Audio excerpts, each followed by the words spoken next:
Listen up, because I'm about to tell you about one of the biggest what-ifs in toy history. In 1984, GoBots made $52.8 million. They beat Transformers to store shelves. They had the first cartoon on TV. They should have won. But here's the thing. By 1986, their sales collapsed by 80%. And the reason why isn't what you think. See, most people assume GoBots lost because Transformers were just better toys. But that's only part of the story. The real reason GoBots failed is way more interesting. And honestly, kind of tragic. Because in this video, I'm going to show you 3 things. First, how GoBots actually had the first mover advantage and were crushing it in '84. Second, the creative mistakes that made kids choose Optimus Prime over Leader 1 every single time.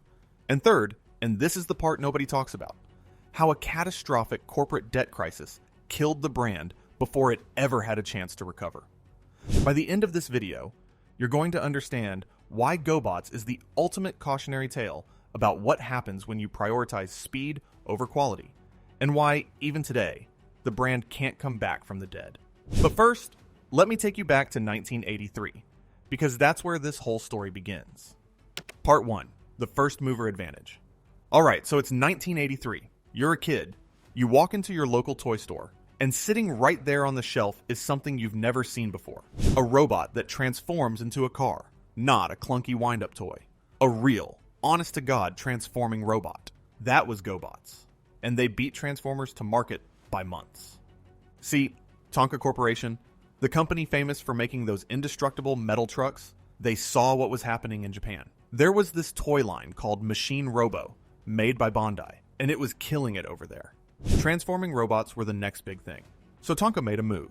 They licensed 28 of those Machine Robo figures, slapped the GoBots name on them, and rushed them into American stores in late 1983. And here's the kicker. They priced them at $2.99 a piece. That's cheap. That's impulse buy territory. That's, Mom, can I please get this? And she actually says yes. Now, Hasbro was doing the same thing with their Diaclone and Micro Change toys from Takara, but they were still gearing up. Transformers didn't hit stores until early 1984. So for a few glorious months, GoBots owned the transforming robot market. And it worked. In 1984, Tonka reported $52.8 million in revenue from the GoBots line. That's not pocket change. That's a legitimate hit. But Tonka knew they couldn't just rely on toys. They needed a cartoon. Because in the 80s, if you didn't have a cartoon, you didn't have a brand. The cartoon was the 22-minute commercial that convinced kids they needed your toys. So Tonka went to Hanna-Barbera, the studio behind Scooby-Doo, the Flintstones, all the classics, and commissioned Challenge of the GoBots. And they went big, 65 episodes. That's the magic number for syndication. You need 65 episodes to run a show 5 days a week for 13 weeks, and then you just loop it. It's the standard. The show debuted in October 1984 with a 5-part miniseries called Battle for Gobatron. And get this, it actually premiered before the Transformers cartoon. GoBots had the first mover advantage in stores and on TV. The setup was pretty standard 80s cartoon fare. Heroic Guardians led by Leader 1 versus evil renegades led by Psy-Kill. They're fighting a civil war on their home planet, Gobotron. Sound familiar? Yeah. It's basically the same premise as Transformers with Autobots, Decepticons, and Cybertron. And here's something wild. They even hired Peter Cullen and Frank Welker, the voices of Optimus Prime and Megatron, to do voices on GoBots. That's how serious they were about competing. But here's where things start to go sideways. Because even though GoBots had the early lead, even though they were cheaper, even though they were on TV first, kids started choosing Transformers instead, and it wasn't close. By 1986, just 2 years later, GoBot sales dropped by 80%. Yes, you heard that correctly, 80%. That's not a dip, that's a free fall. That's a brand dying in real time. So what happened? How do you go from $52 million in revenue to basically nothing in 2 years? Well, that brings us to the second part of this story, and it's where things get really interesting. Part 2, the creative deficit. Okay, so here's something most people don't know about GoBots. They weren't actually robots. They were cyborgs. Yeah. In the GoBots lore, these weren't sentient alien machines like the Transformers. They were organic beings, actual living creatures, whose brains were preserved and stuck inside mechanical bodies. Now, I don't know about you, But when I was a kid, that concept was weird. It was awkward. It didn't have that epic mythological feel that Transformers had. Because think about it. Transformers were this ancient race of sentient robots from a planet called Cybertron. They had souls. They had personalities. They were like gods made of metal. GoBots? They were brains in robot suits. It just didn't hit the same way. The world building wasn't there. The mythology wasn't there. And for a franchise that needed kids to buy into this universe and want to live in it, that was a massive problem. But it gets worse. Because the challenge of the GoBots cartoon wasn't great. Now look, I'm not trying to trash Hanna-Barbera. They made some legendary shows. But by the mid-80s, their animation style was starting to feel dated. The GoBots cartoon looked cheap compared to what Sunbow was doing with Transformers. And the writing? Oh man, the writing. Characters would just appear and disappear randomly between episodes.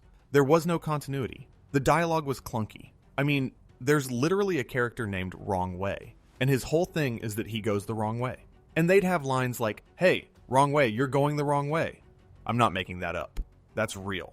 Compare that to Transformers, where you had characters like Megatron, Starscream, Soundwave, names that sounded cool, characters with actual personalities and rivalries and depth. GoBots had characters named Dumper, and Baron Von Joy, and Cop Tor. It's like they weren't even trying. Now, the toys themselves had a similar issue. GoBots were smaller. They were simpler. Most of them transformed in like 3 or 4 steps. And yeah, that made them more durable. You could throw a GoBot down the stairs and it'd be fine. But it also made them feel less impressive. Kids didn't want simple. Kids wanted complex. They wanted the challenge of figuring out how to transform Optimus Prime's truck cab into a robot. That was part of the fun. GoBots were too easy. And in the toy aisle, when you're standing there with your allowance money, looking at a $2.99 GoBot next to a $10 Transformer, the Transformer just looked cooler. It looked more sophisticated. It looked like the thing you'd save up for. And here's the thing. Kids were willing to save up. They'd rather wait and get the better toy than settle for the cheaper one. But maybe the biggest problem was how the GoBots looked. A lot of them, and I mean a lot of them, didn't really look like convincing vehicles. They looked like robots twisted into vehicle shapes. The transformation wasn't elegant. It was just folding a robot up. Transformers, on the other hand, had toys where you'd look at the vehicle mode and go, "That's a legit truck." And then you'd transform it and go, "Holy crap, that's a robot." The engineering was just better. Now, to be fair, GoBots did have some advantages. Their combining robots, like Puzzler and Monstrous, actually combined without needing a bunch of extra parts. Transformers' early combiners like Devastator needed all these accessories and add-ons. GoBots figured that out first. But nobody cared, because the overall package just wasn't as appealing, and the market proved it. Kids voted with their allowance money, and they chose Transformers.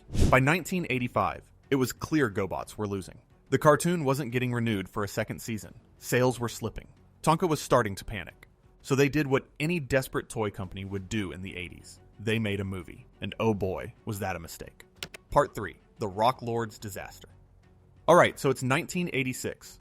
Tonka sees that Hasbro is making Transformers the movie, a theatrical release with a real budget, A-list voice actors, the works. And Tonka thinks, we need to do that too. So they greenlit GoBots, Battle of the Rock Lords. Now, the movie had some things going for it. They got Telly Savalas, Kojak himself, to do a voice. They got Margot Kidder from Superman. They were trying to give it some legitimacy. But here's the problem. The movie was about rock lords. These were characters that transformed into rocks. Not cool rocks. Not crystal formations, or geodes, or anything remotely interesting. Just rocks. Gray rocks. Brown rocks. Rocks that sat there. I cannot overstate how lame this concept was. The movie came out in January 1986. It played in over 1,000 theaters. It made $1.34 million. Total. Worldwide. For context, the Transformers movie, which came out later that year, made over $5 million domestically, and it's considered a box office disappointment. GoBots made a quarter of that. Critics hated it. Audiences didn't show up. And the Rock Lord's toys sat on shelves collecting dust. It was a complete disaster. And here's the thing. This movie was supposed to save the brand. It was supposed to reignite interest, get kids excited again, prove that GoBots could compete with Transformers. Instead, it became a punchline. To this day, if you mention GoBots to anyone who grew up in the 80s, they'll either say, oh yeah, the cheap Transformers knockoff. Or they'll say, wait, didn't they turn into rocks or something? That's the legacy. Rock Lords killed any remaining credibility the brand had. By the end of 1986, it was over. Tonka stopped producing new GoBots. The cartoon was long gone. The movie bombed. Sales had cratered. But here's where the story takes a really dark turn. Because GoBots didn't just fail in the marketplace.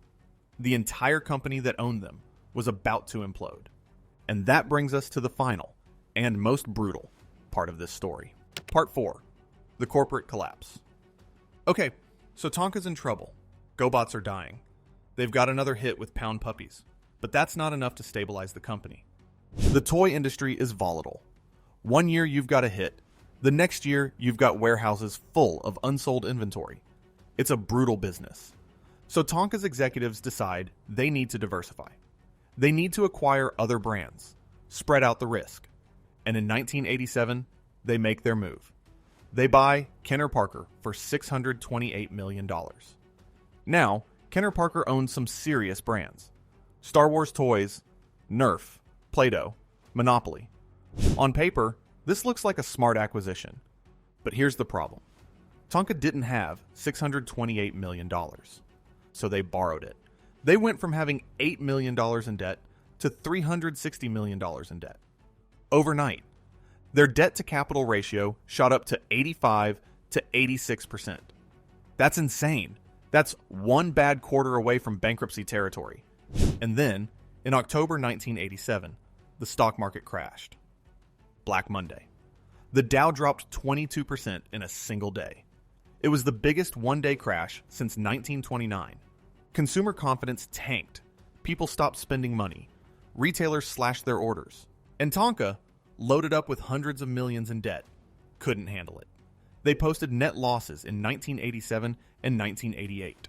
The interest payments on that debt were crushing them. They couldn't service it. By 1991, Tonka was insolvent. They couldn't pay their bills. They were done.